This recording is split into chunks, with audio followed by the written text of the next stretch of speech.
Mr. President, Excellencies, Foreign Minister of Cuba, Mr. Bruno Dominguez. Today, I'm taking the floor to state that Mexico categorically condemns the economic, commercial, and financial embargo that has been imposed for more than 6 decades against Cuba, because it is contrary to international law and it is not in line with the values on which peaceful coexistence between the peoples of the Americas and the Caribbean is based.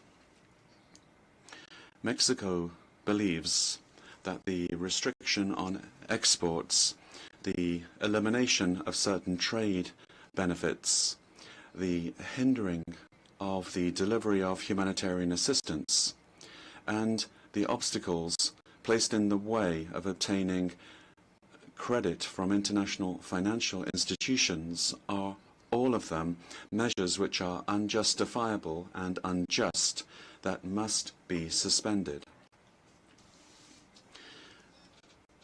Only in this way can we help to take a decisive step towards the consolidation of a more prosperous and competitive hemisphere, but above all, that is more just and peaceful, made up of sovereign nations. As was stated by the President of Mexico, Claudia Sheinbaum, and Foreign Minister Juan Ramón de la Fuente, the relationship with Latin America and the Caribbean is a priority for my government.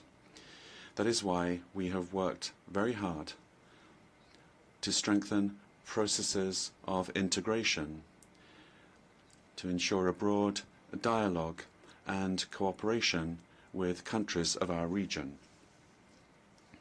Mexico reiterates that when it comes to relations between sovereign nations, any unilateral measure that is designed as a way of applying political pressure from the outside in order to bring about change in the internal affairs of another state contravenes the principles of the United Nations Charter and is an assault on peace between peoples.